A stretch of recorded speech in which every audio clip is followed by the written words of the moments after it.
How does a man go from sleeping in a tent in the mountains to giving away hundreds of millions of dollars in company shares to his factory workers?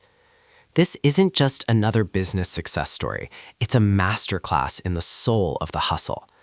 Today, we're looking at the man who turned a $700,000 debt into a $10 billion revolution, proving that sometimes the most valuable thing you can own is the trash that everyone else gave up on. This is the story of Hamdi Ulukaya, the man who built Chobani from the ruins of a dying industry. To understand this hustle, you have to look at the mountains of eastern Turkey. Hamdi wasn't raised with spreadsheets or stock options. He was a nomad.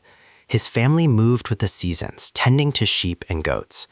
In that world, yogurt wasn't something you bought in a plastic cup with a cartoon on it. It was life. It was made by hand, strained through cloth, and perfected over centuries.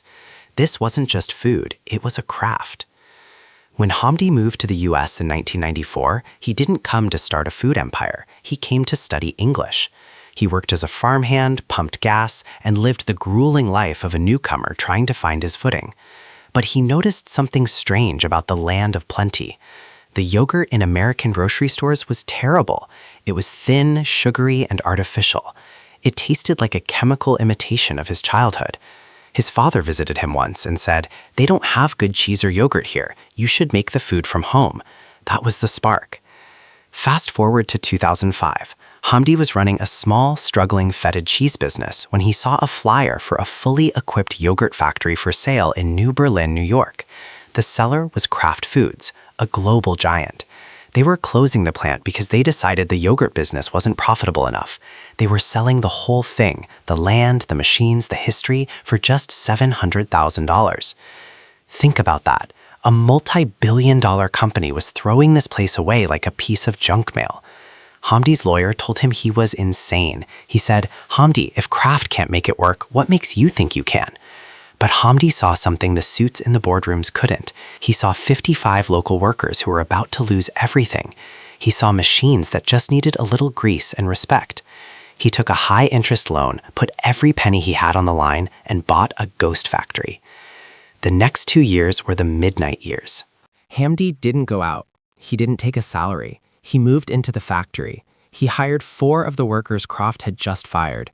They called themselves the Chobani 5. Their first task wasn't making yogurt, it was painting the walls and fixing the roof. They were a skeleton crew in a massive building, fueled by nothing but coffee and the fear of failure. Hamdi's hustle was scientific. He knew he couldn't compete with the big brands on marketing, so he had to compete on quality.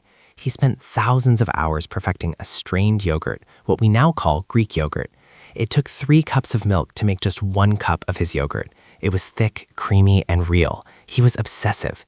He famously spent weeks just picking the right shape for the cup because he wanted it to feel different in the consumer's hand. In 2007, Chobani was ready, but here was the ultimate hustle. Every distributor told Hamdi to put his yogurt in specialty health food stores. Hamdi refused. He insisted it go in the main dairy aisle, right next to the giants. He wanted the average person to have access to real food. Because he couldn't afford TV ads, he went to the stores himself. He did the tasting booths. He spoke to the managers. He used social media, which was brand new at the time, to talk directly to customers. The response was a tidal wave. Word of mouth spread like wildfire. Within 5 years, Chobani went from 0 to $1 billion in annual sales. It was the fastest growth for a food company in history. Most people at this point would have sold the company for a massive payday and moved to a private island, not Hamdi. In 2016, he called a company-wide meeting. He handed every single one of his 2,000 employees a white envelope. Inside was a stake in the company. He gave away 10% of the equity. For the workers who had been there since the early days, those envelopes were worth over $1 million. He told the world, the American dream shouldn't just be for the person whose name is on the building. It's for the people who lay the bricks. He also started hiring refugees, giving them the same chance he had when he first arrived. He didn't do it for PR. He did it because he remembered what it was like to be an outsider looking for a door to open. Hamdi Ulukaya's story proves that the greatest hustle isn't about being the most ruthless person in the room. It's about having the vision to see value where others see trash, and the heart to share the victory with the people who helped you win. He turned a discarded factory into a $10 billion empire. But more importantly, he proved that a shepherd's soul can survive and thrive in the world of high finance. The next time you see something everyone else is throwing away, take a closer look. It might just be your billion-dollar opportunity. Thanks for watching. If you want more stories about the people who built our world, hit that subscribe button. See you in the next one.